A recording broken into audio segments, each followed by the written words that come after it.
start. Start, please. Click on got it. And once again, welcome to ICIEV and IEEE. My name is Takeshi. I'll be hosting the first 20 minutes for welcome session. And we have actually 6 speakers within this 20-minute slot. So let's just begin quickly with Ahado Sensei to have open remarks together with the history of the conference. Ahado Sensei? Yeah, thank you very much. Welcome to this conference. So this is our 10th ICIEV and 5th IVPR conference in Japan. Before we start, we would like to remember some of our past members who were monumental for our conference, like Professor Jahid, Mahbubur Rahman, Lutfizadeh, and Jamilur Raja, who are no more with us. They helped our conference tremendously. So let's go for a history of this Kutu conference. We started this in 2012 in May with Jeffrey Cohn and our Matthew Turk. And we got the first time IEEE, Optical Society of America, and International Association for Pattern Recognition having 36 countries papers. That was great. And then next year we organized in Bangladesh as well with more participations like IEEE Computer Society and others.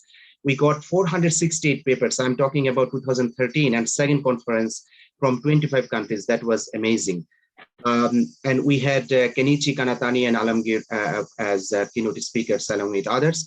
2014, we organized a third one also in Bangladesh and with more participations academically. And we had Ikeuchi Sensei, Shankar Kepal, Kaushik Roy, Yagi Sensei, and others as keynote speakers, and 16 invited speakers globally.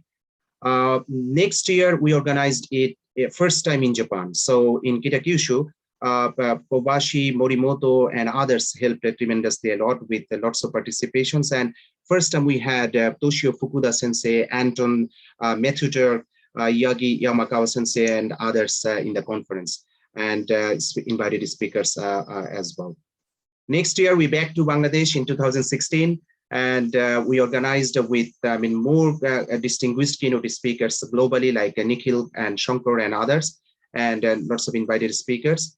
We returned to Japan in the University of Hyogo with the leadership of Kobashi and Nii Sensei and Morimoto Sensei, and we organized this conference with Fukuda Sensei attended as well, VR Singh, Anton, Yagi, and others. First time we organized the IVPR conference in 2017 in Bangladesh with IAPR, IEEE Bangladesh section, and others. Next, we moved to Japan in 2018 in June and organized this conference with the presence of Kanatani and King and Yagi, Yamakawa Sensei, and others. In 2019, we organized this conference at Eastern Washington University, and Atsushi Inoue was the mastermind and main figure for that conference, and it was wonderful in a lovely place where we had Jeffrey Cohn and Oninde along with others. So last year with ABC as well, we organized this conference with many countries and excellent participations and wonderful food. Great thanks to Professor Sozo Inoue. And we had speakers globally, but online. And this year, we have this conference online now, and we are tremendously grateful to several thousands of authors, excellent young volunteers and committee members and attendees throughout the last 10 years. I am really grateful to be part of this team, and we have some other sessions today, and hope to enjoy those sessions. Thank you so much.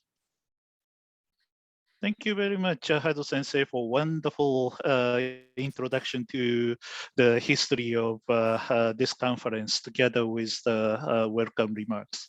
So let's just move on to the next executive committee member of this conference, Professor Toshio Fukuda, please. Hello, Sensei, if you're there. Hello. Hey. Can you hear me? Yeah. Oh, yes. Loud and clear. Yeah, ladies and gentlemen, this is Delegate.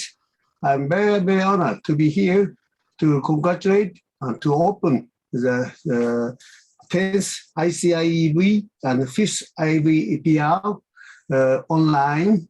That's great. This conference was planned and created by the strong leadership of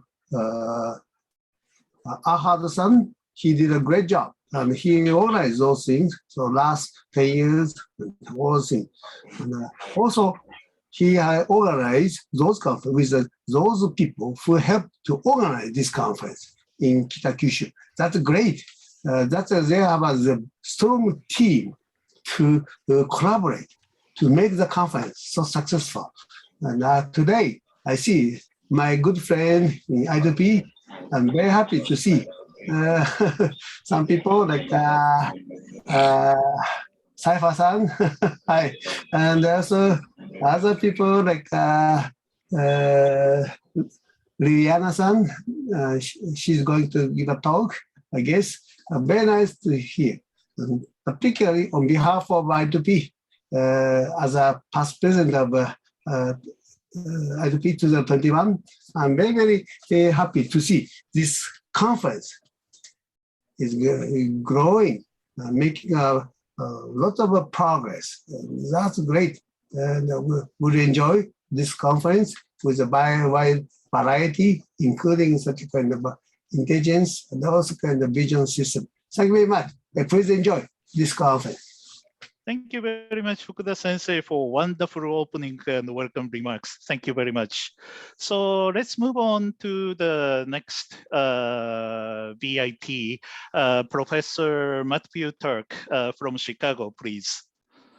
Thank you. Yeah, I'd just like to add my quick greetings and welcome to everyone to the 10th version of this conference and the 5th version of the joint conference.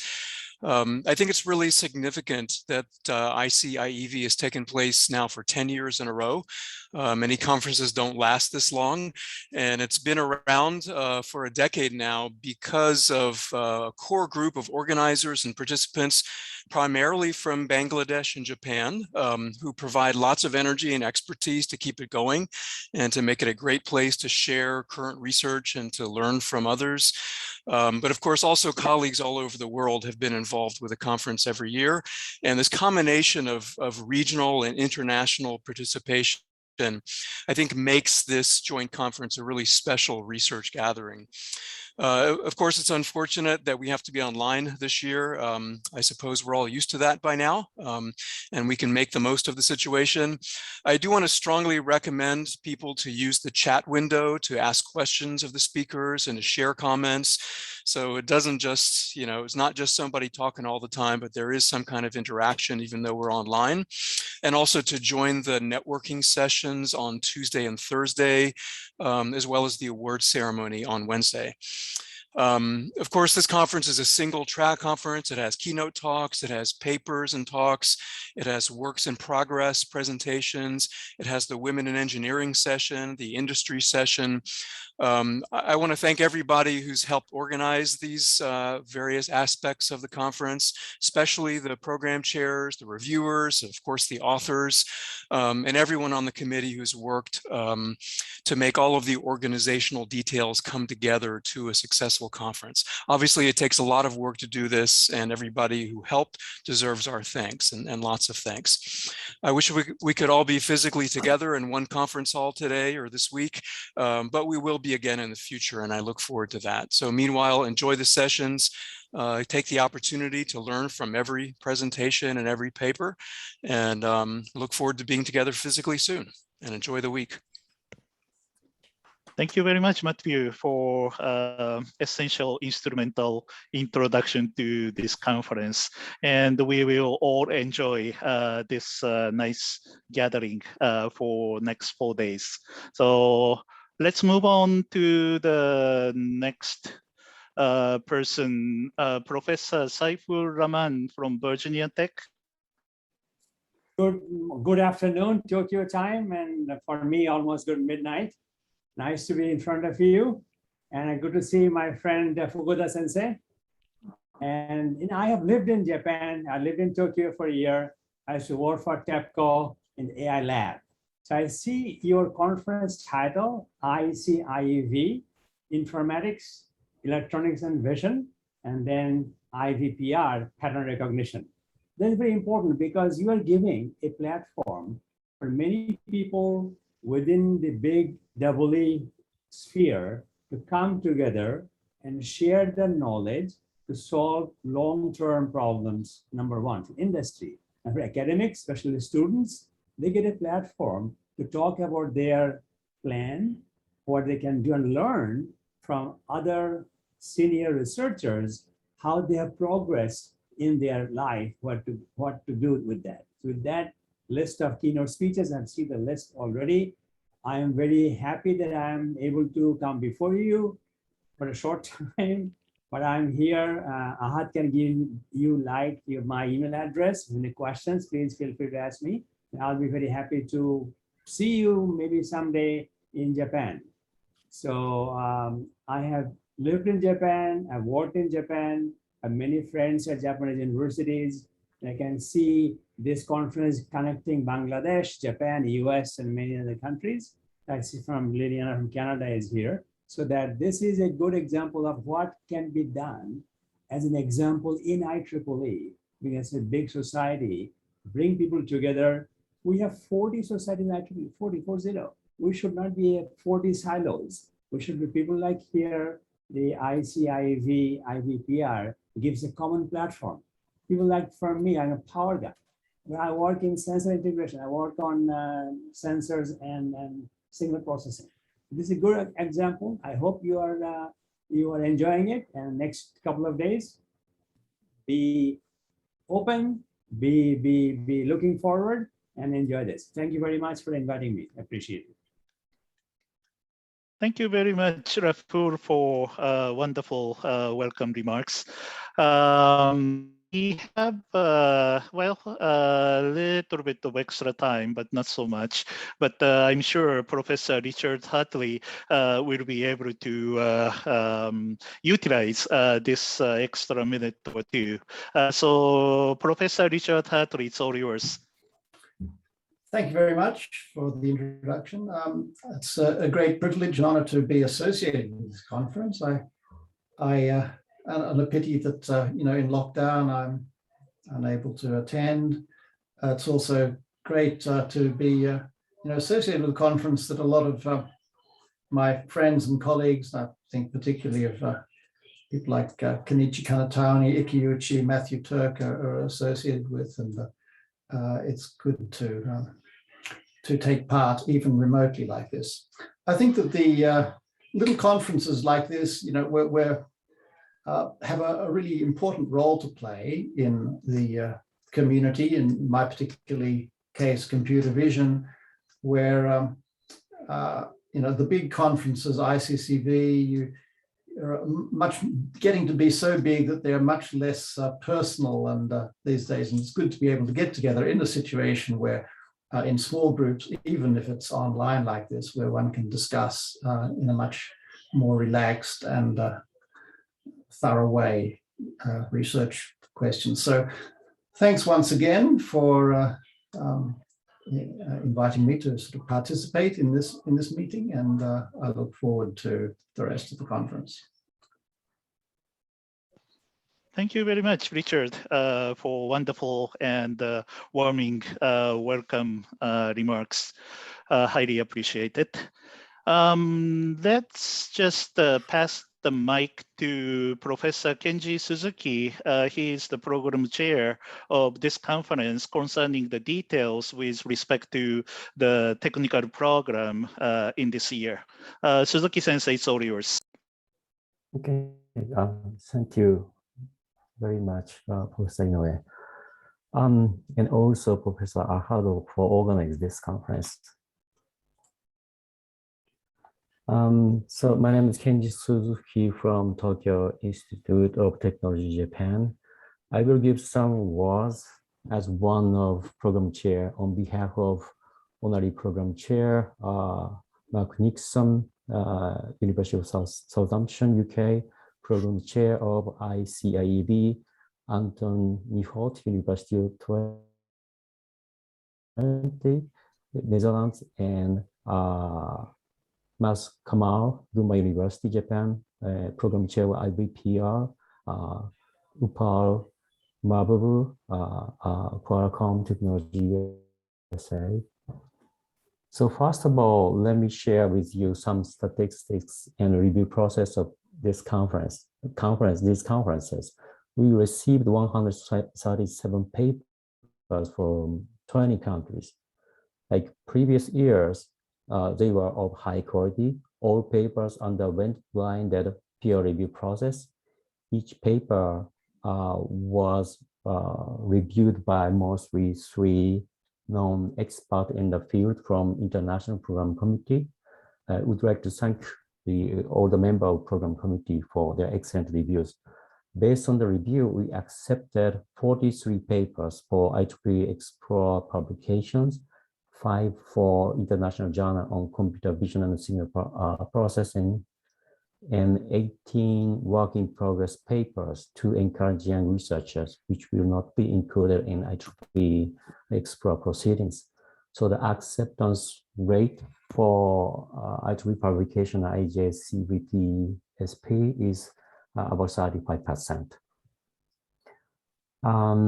In our conferences, we have 3 days, 3 regular sessions per day, 9 sessions in total, 1 work-in-progress sessions per day, so 3 sessions in total, 1 keynote speaker per day, so 3 fabulous keynote speakers. Then we have Women in Tech workshop on day 3, followed by on day 4 workshop on AI entrepreneurship in cloud by Amazon Web Services Japan. Let me introduce our keynote speakers. Keynote speakers are Professor Ljiljana Trajkovic from Fraser University, Canada, Professor Richard Hartley from Australian National University, Australia, and Professor Anton Nihot, University of Twente, the Netherlands. We have wonderful keynote speakers.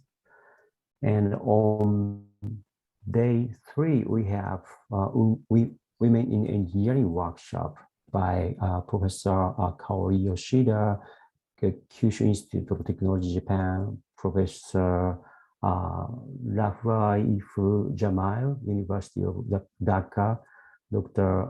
Yuki Nakagawa, RT Corporation, Japan, and Dr. Sakiko Judge Ito, AWS, Japan.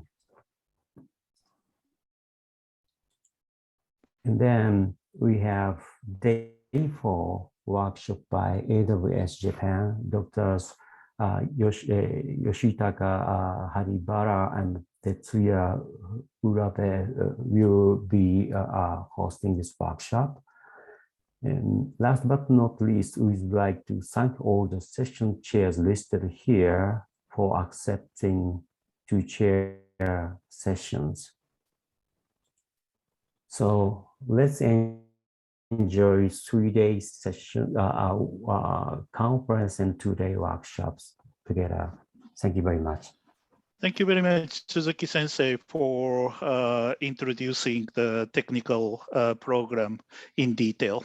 So this actually closes the welcome session with a minute extra time left over, I bet. So I am going to now introduce Takeshi Yamakawa-sensei, Professor Yamakawa, as the chair of first keynote session. So it's all yours, Yamakawa-sensei, and thank you very much all. I am signing off now. Hello everyone, this is Takeshi Yamakawa,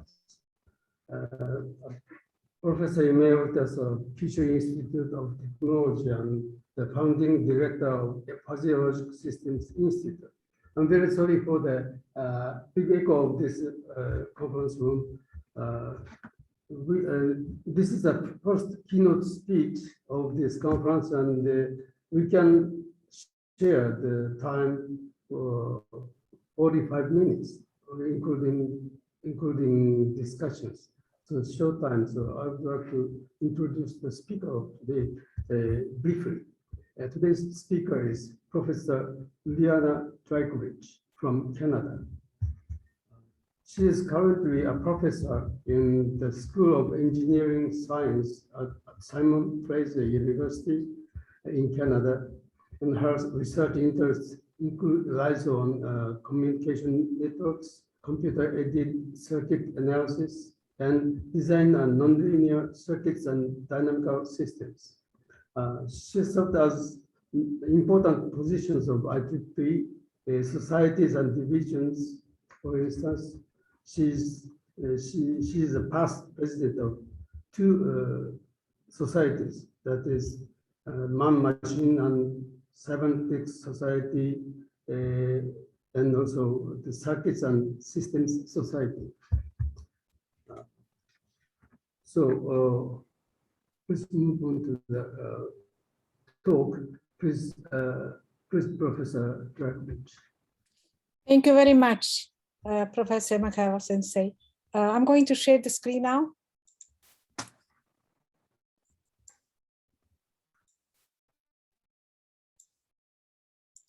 I hope this is okay. Yes, perfect. Thank you. So thank you very much for inviting me to give the talk. It's a pleasure for me, and it's also an honor to be part of the conference and to be an invited speaker.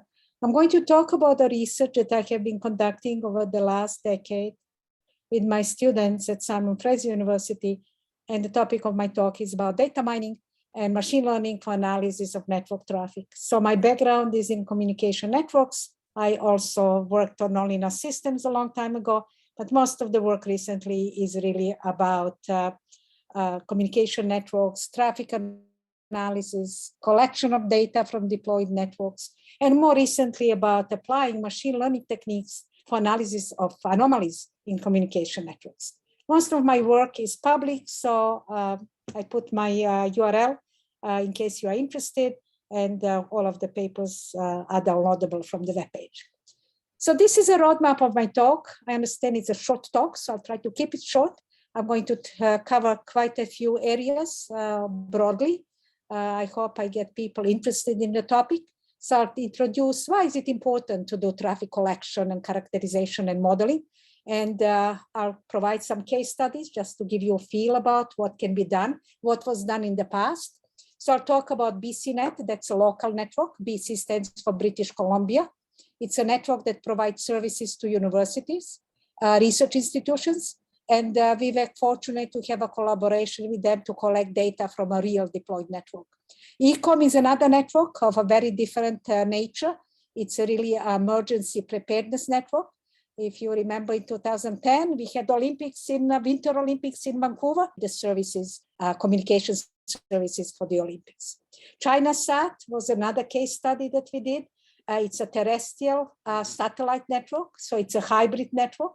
So I'm really talking about a variety of networks that we were fortunate to have data from so that we could do analysis. And of course, majority of my talk is going to be about the internet and the data that's readily available to the research community. So you don't really have to buy your own equipment or have connections with the companies in order to let you connect the equipment to the network. Research collections from the internet as a packet data network are readily available to the community. Then I'll talk about machine learning models that we use, and I'm going to cover quite a variety of models from older ones to more recent ones.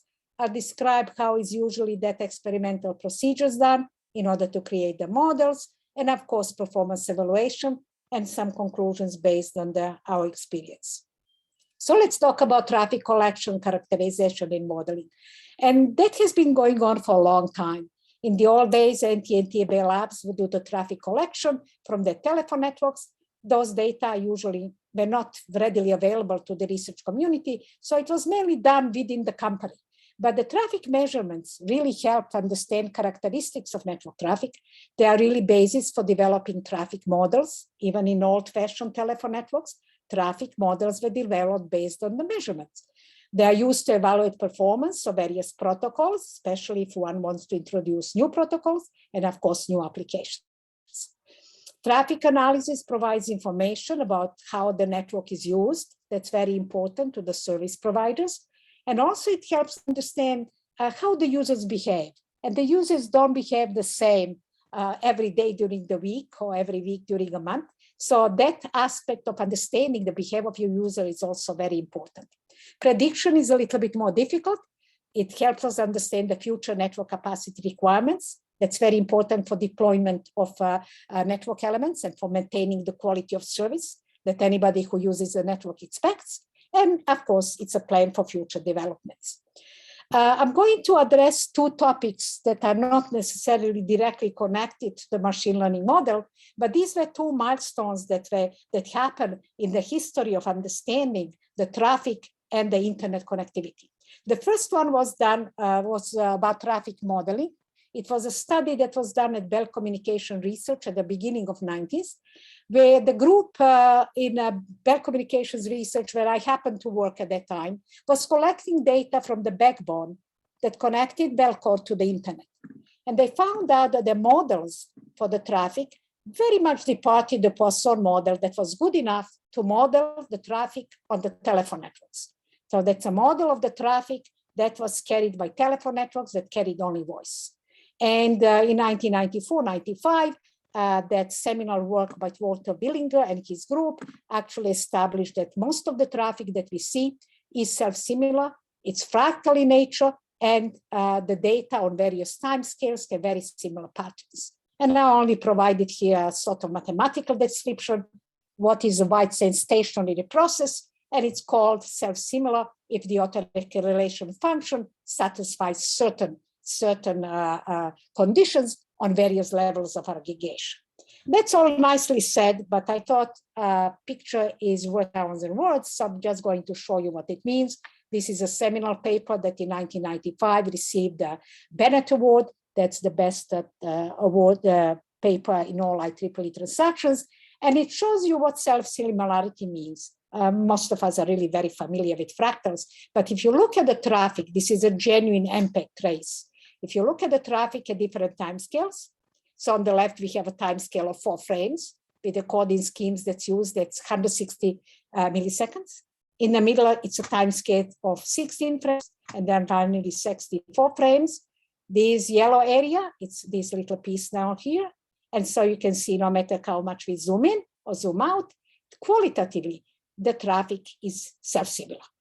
Unlike if we synthetically generate Poisson model, and we even match on a certain time scale the qualitative perception of the traffic that we see, if you'd use the same model on different time scales, you see that the model really doesn't work. And so at the very end, when we look at 64 frames time scale, we actually get a white noise. So this is indication that even though on a certain time scale, we can use Poisson models, Markov chains with a number of parameters. The model really doesn't represent qualitatively what we see as a traffic. So that's the notion of self-similarity. Another major finding in the study of internet was really looking at the internet topology. So at the beginning of 2000, the brothers, Falucci's brothers, these are 3 brothers who actually wrote the paper with the co-author, found out that internet topology also satisfies certain very important properties. And one is that the topology of the internet is what we call self-similar also. That means we really cannot use the Erdős model of random networks in order to capture the connectivity of the internet. So Erdős model was used for many, many years to capture various engineering systems, social science systems. It turns out that a random model is not always good to capture everything. So the internet topology, when we look at the autonomous system level, that means all of these nodes are actually autonomous systems, satisfy certain properties. And it found out that the network is really governed by the power laws when we look at the internet topology. So we are talking about scale-free network, where nodes can grow to be very connected in terms of the degree, while the nodes that are isolated are going to remain isolated. One view is a collection from CIEEE. It's an organization that collects data. So you can see how interesting internet topology is when we look at autonomous scale level, and you can see all this beautiful connectivity. And you can imagine how interesting it can get if we actually add the dynamics on every node and model TCP protocol as a dynamical system. And that's also done. So these are two aspects of understanding the current networks in terms of traffic and in terms of connectivity. So I'm just going to briefly mention some of the case studies. Sorry. BCNET, as I mentioned, it's a local network. We had a collaboration with the hub, and it covers the British Columbia. These are the major cities. And we were lucky to have a correct connection with the management in BCNET, and we were able to install the measuring devices, and we were able to collect the data, of course, governed by all these proprietary and laws, but we got the permissions. You don't really see who are the providers because that's proprietary, but these are three major providers of internet and services in Vancouver area. And so we were able to collect the capturing device, take 30% of the optical stream, and based on that 30% of the signal, we could infer the traffic characteristics. Luckily in BCNET, we didn't observe any anomalies, so we usually use data in order to represent a regular traffic. Another case study was the ECOM network. As I mentioned, this is a very different network. It's a trunked radio system, usually used by police, by ambulance, and in collaboration with them, we got the data that's collected by software. In very high-speed networks, you really have to use the hardware, such as the one we use in BCNET. So this is a very different network. We could also look at call establishment, channel assignment, call drop, emergency calls, and model various traffic collections using various models. This is how the network looks like. You can see we talk about police, fire, ambulance. This is where we reside at this moment when I'm giving a talk. I wish I was in Japan, but no, I'm in Burnaby. And you can see the coverage of the ECOM network.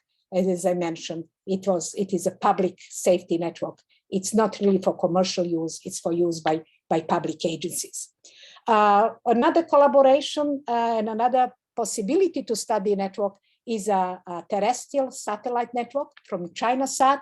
We had a student who had connections with Beijing, and we got a hard disk with a huge amount of data that we studied for a long time. And it's a different network. It's a satellite network that provides services to local cafes in Chinese provinces, where the satellite users in an internet cafe at that time could use the modem to dial up internet service provider. It goes to the network operations center. This one was located in northern Beijing, and then sends a request to the internet, and internet web page will be downloaded through the satellite. So it's a very interesting infrastructure, and I'm telling you about this because when you study the traffic, it's very important to understand where the traffic comes from, what are the characteristics of the networks, and what are the characteristics of the protocols.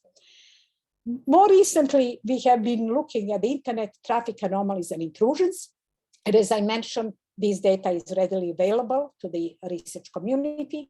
We looked at the variety of anomalies, computer worms and viruses, such as famous Slama Nimda encoder Red1, that at the beginning of 21st century took internet down for prolonged periods of time. And so they are still known. For example, Slama is still the fastest growing worm that happened at that time. During those anomalies, internet was down for a prolonged period of time. They're quite new. Now we are sort of getting used to having these viruses and anomalies on a daily basis. But at that time, these were major disruptions in the ECOM service at that time, and the internet services that sites like NewYorkTimes.com was down, Yahoo.com was down.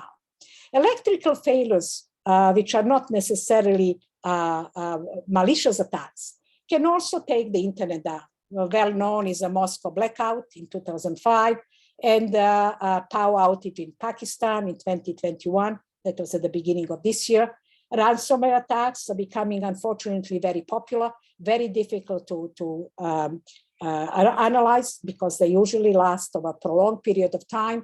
And we were looking recently into WannaCrypt in 2017 and Vestrock that happened in February of 2021.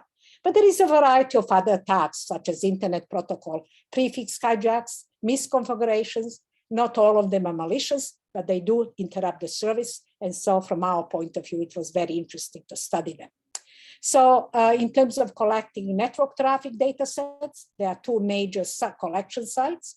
One is in Europe, we call it RIPE, stands for ICIEV-IVPR, and another one is RouteViews. It's a project that was done at University of Oregon, and they have been collecting data for over the two decades. And as I mentioned, the data is available to the research community.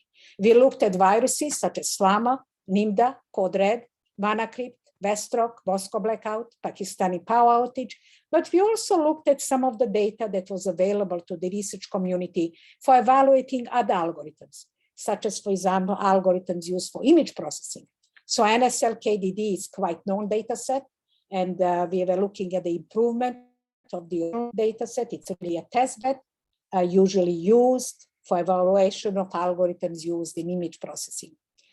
And usually the comment is, why do we study some older data sets? Usually because the data set is available, and maybe it's going to let us learn something that can help us prevent repetitions of similar attacks. But we're also interested in something newer. So we looked at a collection of a Canadian Institute for Cybernetics. These are CIC data sets in 2017, 18, and 19. They're also available on demand. One difference between this collection and the previous collection is this was done in a controlled environment, in a test bed.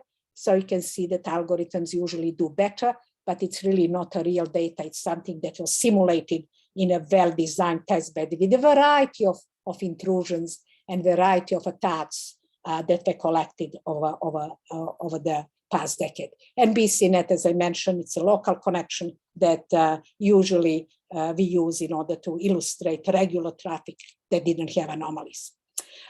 Usually when we look at the traffic, we would like to visualize it. And traffic is nothing like a time series. This is how WannaCrypt in 2007 looked like. We look at some of the properties of the Border Gateway Protocol. BGP stands for Border Gateway Protocol. We look at the announcements and some other prefixes that are announced.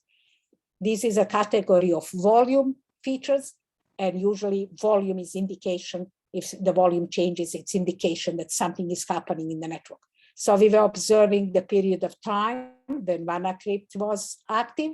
You can see it's a prolonged period of time. We talk about 2017, from 12th of May to 16th of May of 2017. So what we are trying to do is to say, okay, within this window that we know the ransomware was going on, we are going to consider that these are anomalies. We are also going to look at the regular data before and regular data after, and we're going to use machine learning algorithms to predict whether a point is an anomalous point or a regular point. And we were also comparing the collection from RIPE, right, and from RouteViews. They are measuring the same, collecting data from the same network from different sites. And very often, depending where the anomaly happens, the collection site, the position of the collection site is important in hope to reveal anomalies that happen. RIPE and RouteViews are two major data sets that we used in order to understand anomalies that happen in internet. We look at the days of the attack. In case of worms like Slama, Nimda, and Code Red 1, usually it's 1 day. We also look at the 2 days prior and 2 days after the attack. And so we have a collection of 5 days. The granularity is usually 1 minute. So we talk about 7,200 data points. We look at the various features. They depend on the protocol, and we extracted 37 features, numerical features, in order to do the feature characterization and selection of features. We also experimented in terms of training, separation of the data set into training and test. And for our data set and for our algorithms that we looked at, separation of 60% of data for training and 40% for testing actually provided the best results. And results I'm going to show you are really for the best case. A little bit more about the data sets. These are the ones, code red one, Nimda and Slama. We talk about regular data in terms of minutes, anomaly data, separation into training and test.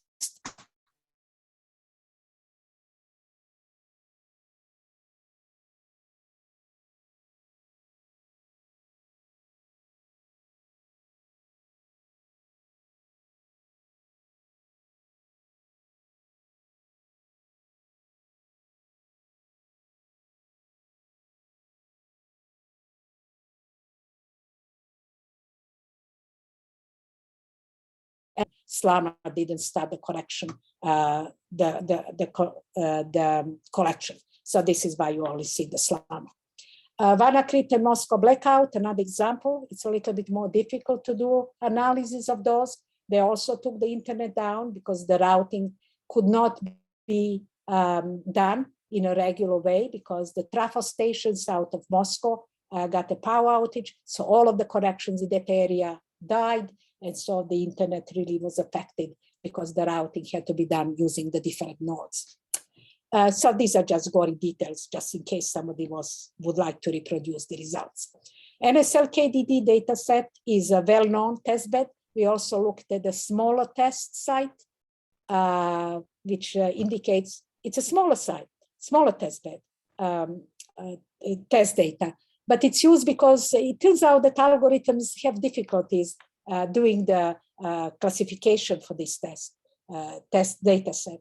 And so this is why we also look at this, our approach is going to fail. These are CIC data sets in 2017, 18, and 19.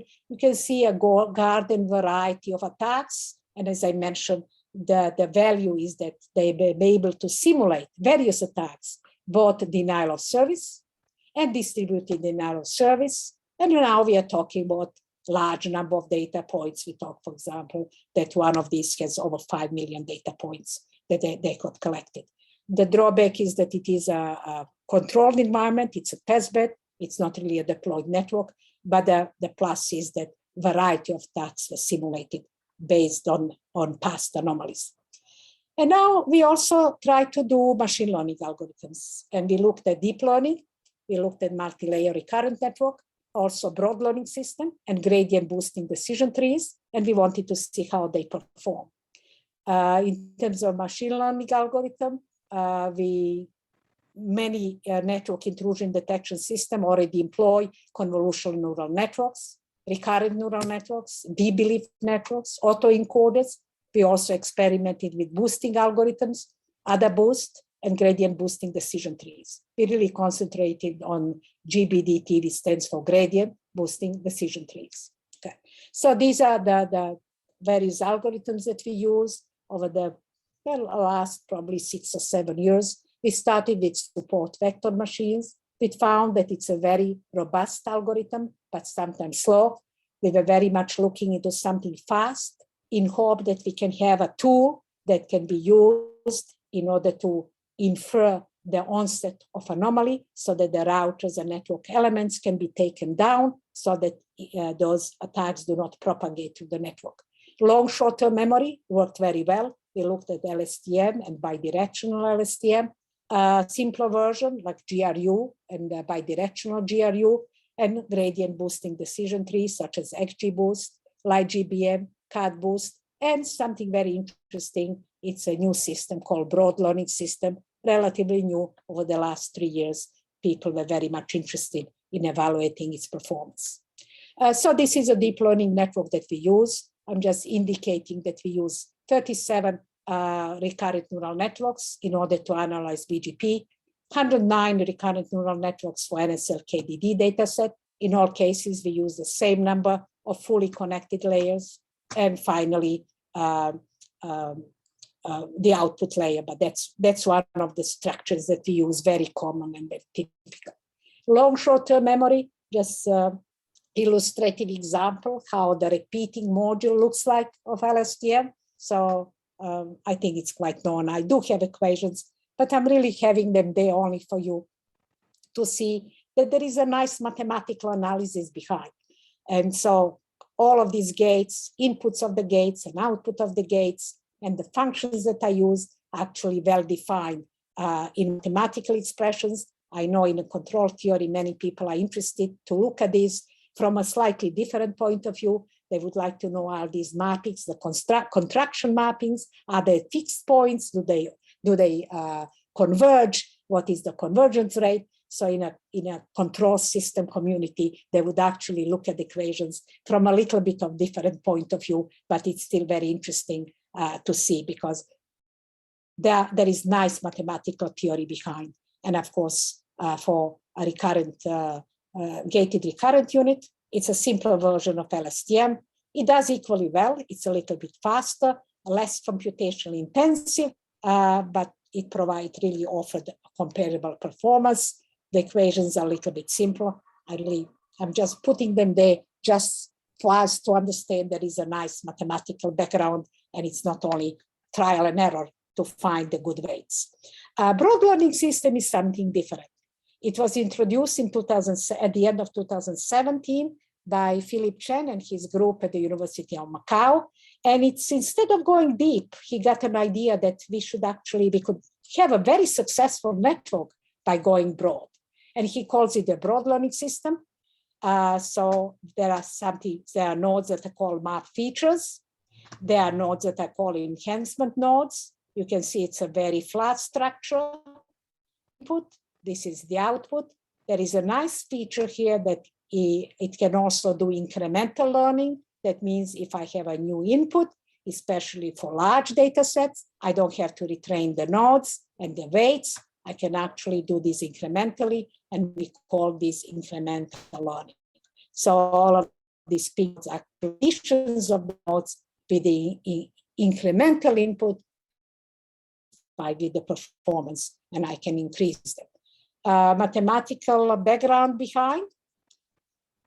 Instead of something interesting that makes BLS very suitable for detecting anomalies, is they are very fast. And they're very fast because they don't use a backpropagation. They actually use pseudo-inverse, and by using pseudo-inverse, the process is much faster. So usually BLS have an advantage over other deep learning methods because they are rather fast. And so the more Penrose pseudo-inverse is used for the matrix A in order to compute and calculate the weights of the output. And that's a big advantage of BLS, and that makes it fast and a good candidate for doing anomalies. There are various extensions of BLS. This is radial basis function BNS. So radial basis function is implemented using the Ocean kernel, just to give you a feel that there are all sorts of flavors. Also, one doesn't have to just stick with a flat structure. One can do cascades. So you can see, for example, instead of having instead of having a flat structure, one can add cascades to map features. One can also add cascades to enhancement nodes, or a more complicated structures is to have both. And so that's about BLS. We also worked on improving the algorithm. So our contributions to actually have a flavor of BLS using variables features. It means you can have a variable number of features, not a fixed number as originally proposed by BLS. And so with my students, we worked on the improvements. So there are a lot of options that one can do in order to improve the algorithms. More recently, we looked at gradient boosting decision trees, and I'm just going to skip this. I will post the slides on the web in case people are interested. In terms of gradient boost decision trees, we looked at XGBoost, we looked at LightGBM, and finally with CutBoost.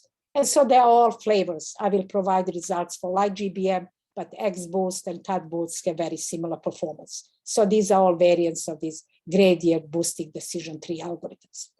These are the experiments, and it's a usual procedure. So we'll start with the data set, and I mentioned quite a few data sets that are available. We do the training, separation into training and test. As I mentioned, for us, 60 and 40% work the best. That's not a recipe for every data set and every algorithm. I'm just reporting our findings and our experience. We do the data processing. That takes a lot of time. We have to convert categorical features to numerical features. We do feature selection.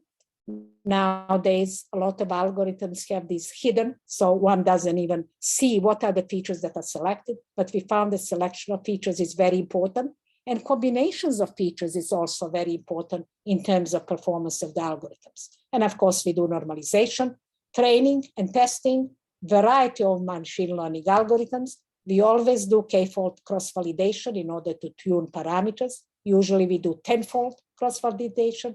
Finally, we have a model, and now we are going to take a model in order to do classification. In our sense, classification means when I have a data point, can I classify it to be anomaly or is it a regular point? So we do this binary classification. One can try also to do multi-classification in terms of identifying specifically what type of anomaly it is. That's usually more difficult. So I'm going to only show you the results in terms of binary classification, whether the point is anomalies or it's a regular point. And so these are the steps in this slide. I just want to show that we can actually do a variety of evaluations of models. We can do accuracy, F-score, precision, sensitivity, calculate entire confusion matrix, false alarm rates are sometimes very important, and of course, training time, especially if one is envisioning that some of these methods can be actually implemented and given to the service providers and network operators in order to take network elements down at the onset of the anomaly. As I mentioned, not all features are equal. So for example, in the 2018 CIC datasets, I'm just showing you that some features have more importance. So they would like to use more important features, combination of more important features in order to evaluate the algorithms. How do the data set looks like? This is just one snippet of a CIC data set. What we did, these are the three graphs for 2017, 2018, and 2019. Class 0, it's a regular class in blue. Class 1 is anomaly class in red. And you can see the clustering separation is not always easy. And so that's why the algorithms sometimes do not do very well. Best parameters, I'm really showing this only for the sake of reproducibility of the results. You can also see that we are not talking about thousands and thousands of map features or groups of map features. We are really talking about reasonable numbers so that these models can be trained and tested. And this is for the three worms. This is for the NSL KDD and for 2017 and 18 data set. This is a variation in terms of features. More features, usually one expects that the algorithm will do better, but of course there is a price to pay. Fewer number of features usually are much faster. And so these are the best parameters for the two flavors of BLS that we did. These are some parameters for incremental BLS, just in case people want to reproduce the results. And these are the best parameters for incremental BLS, just for your information. Okay? And so this is how we did our experiments, performance evaluation. And so I thought the graphical representation would be the best. So what we see on this graph on the horizontal axis, it's a number of selected features. For this data set, we had 78 features. This is a data set from a test bed. And so we are looking at 16, 32, 64, and 78 selected features. On the vertical axis, accuracy and F-score. Accuracy is a solid line. F-score is a dotted line. On the right-hand side, we can see that on the vertical axis, we have a training time in seconds. And so if you look on the top, if you look at the accuracy and F-score, yes, they get better when we increase the number of features, but of course there is a price to pay, right? So it depends how much time and computational resources one would like to use. In terms of training time, more features, of course, require a little bit more training time. On the bottom here, you will look at the training time with respect to the features, right? So the red line is incremental BLS, the blue lines are plain old-fashioned BLS, and of course you can see the incremental BLS does better. The training time is shorter, and as expected, the training time does increase when we involve a larger number of features. These are our best performance results when we look at the worms. So you can see we really did a variety of algorithms. We wanted to show the comparison between light GBM, between bidirectional GRU, BLS, all flavors of BLS, and more or less, we are looking at the accuracy in F-score, and you can see for some of the SLAMR data set, we do get some nice results, over 93%, especially if we use some of the flavors with variable features that when we modify the algorithm. This is NSL-KDD dataset, also the best performance with all this variety, garden variety of algorithms. And KDD -21 did very well. I mentioned that this is a test data set that's used in order to really test the algorithms that did not do very well. And so you can see that we are doing relatively well for that smaller data set that caused so much problems with other algorithms. Best performance results for CIC, I usually say this is a synthetic data, and you can see it, that it is a synthetic data because you see we are talking about really high percentage in terms of accuracy and F-score, but that's not from a deployed network. In conclusion, we collected data from a variety of networks, and we really used it to evaluate network performance. In the old days, we also characterized and model traffic, and we also studied for some time, based on the data, evolution of the internet topology. How did the internet topology change over the years? We looked at the decade. I didn't show you this, but one can look at eigenvalues, eigenvectors, how those parameters change in terms of the graphs. And also most of my talk today was really about classifying traffic and network anomalies using machine learning. So we evaluated performance of LSDM and GRU as deeply recurrent neural networks. We vary a number of hidden layers. We also looked at BLS, which is relatively new. We looked at the models with and without incremental learning. Incremental learning, that means I'm adding new data. So this works very well if you have a large data set. Flavors of BLS, radial basis function, also cascades where you can add some depth. It doesn't have to be completely flat network. And we also integrated extra 3 feature selection together with BLS to create our own flavor of BLS models. And finally, more recently, we also look at the gradient boosting trees, XGBoost, LightGBM, CutBoost. They turn out to be very fast. In conclusion, BLS and its extension achieved comparable performance, but had a shorter training time because of the wide and deep structure and because of the way how they calculate the gradients. Flavors of algorithms with a variable number of matrices and groups were also evaluated. In most cases, they perform recurrent neural networks and bi-recurrent neural networks. These models also improve the accuracy in F-score up to 15% for NSL-KDD dataset, and they also offer high accuracy in F-score. And BLS models in general offer comparable performance to deep learning, such as LSDM, both RNN and bidirectional RNNs and GRU models. The advantage is really the capability of these flavors to derive generalized models by using various subsets of input data to generate map features. Of course, there is always a price to pay. While increasing the number of features and nodes and groups led to better performance, these models required additional memory and training time. XGBoost, LightGBM, and CutBoost offer better accuracy in F-score than BLS models for specific data set. And we didn't evaluate it for others. For these specific synthetic data sets, these algorithms did better. And GBDT models was of course affected by the number of iterations and learning delay and maximum depth and number of leaves. And the shortest time and the winner in terms of training time was LightGBM.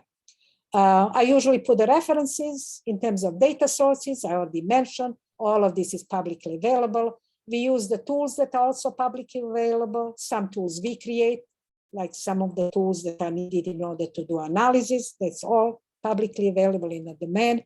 Intrusion detection has been of interest for a long time. It's an important topic in cybersecurity. So I only listed some of the major and sort of easy to read surveys and the tutorials.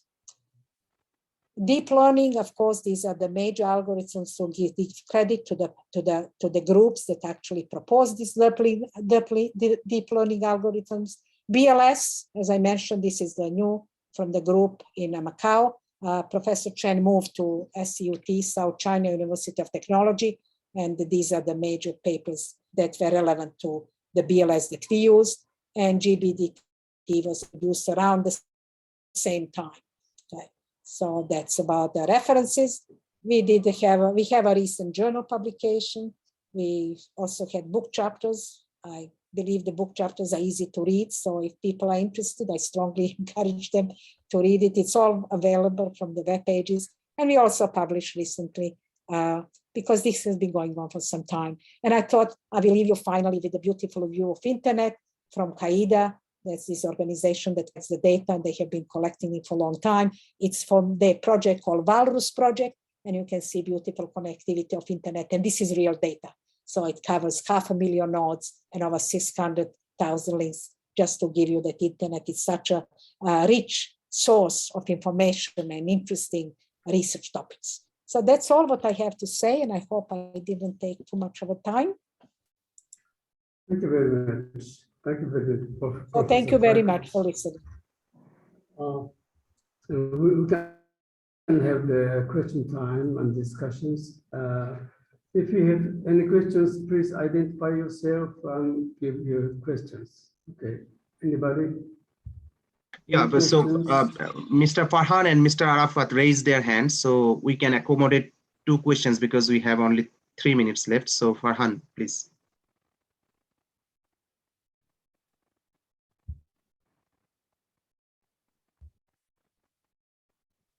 Any questions? Farhan, unmute yourself. Oh, he cannot unmute, he says.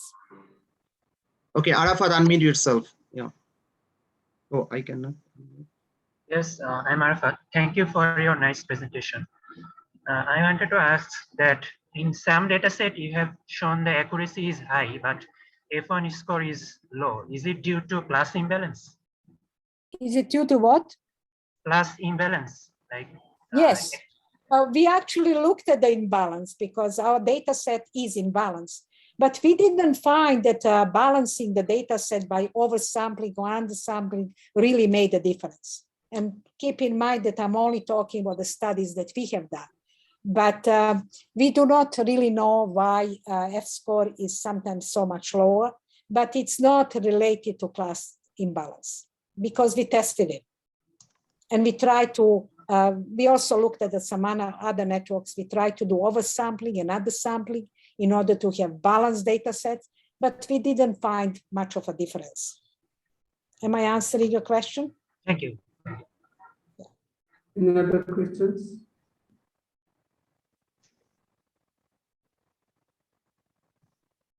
Farhan, can you? Okay, I think he cannot mute. Yeah, he cannot. I don't know. I made him co-host, so maybe he has a problem. So I have a question. That's thank you very much for your wonderful presentation. So what are the, feature selection techniques? Feature reduction or feature selection consideration you made. This is number one. Number two is that you tried many different approaches, deep learning and the classical methods as well. But we know that in the vision domain, deep learning is dominated because large size. In your field, what size is large size? Can you just give us some insight on that? Thank you so much. Yeah, let me ask the second question first.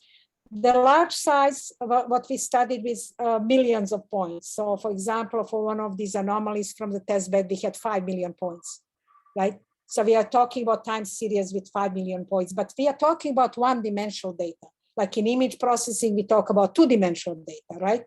Plus you have additional dimensions if you look at the color and hue, and right? So our data set is very simple. It's one-dimensional, but we are talking about millions of data points. And especially when we study traffic, we were talking about large, for us, millions is like 5 millions, 10 millions. When we did a data study of the traffic, it was gigabytes of data. So this is the size of data we talk about. And your first question about feature selection, in previous years, feature selection was a separate part from doing the classification. So one could actually use a variety of feature selection algorithms, MR, variety of algorithms, right? But nowadays, this is all sort of put together. So when the students do experiments, they don't even know which features are selected. But feature selection is important. It's just some of these algorithms do not explicitly give you an option to select the features. They do it sort of internally, but it's important to actually look at these features. Because if you know the traffic, you, for example, know that the number of announcements in border gateway protocol is very important. And it's always indication if that number goes very high, that something is wrong. Somebody is maliciously attacking the server, sending the request.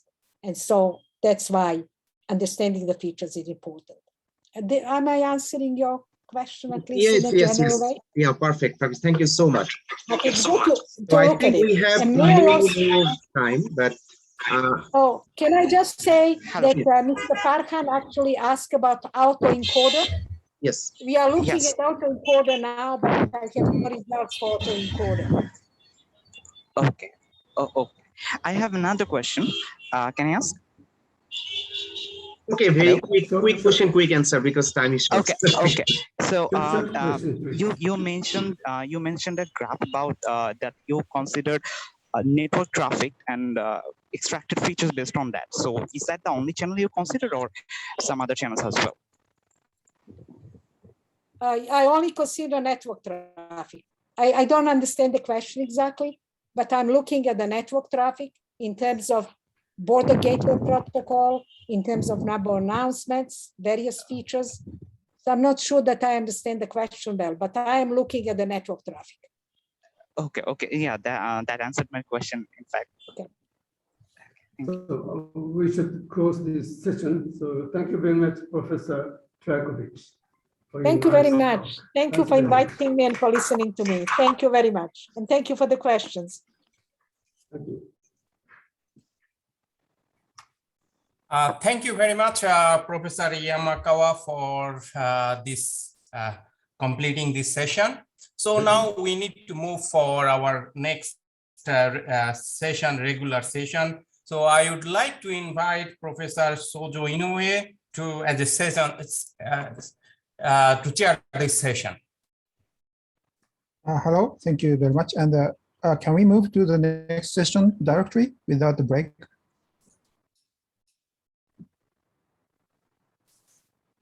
I think our session should start at 10. So we have 1 or 2 minutes around.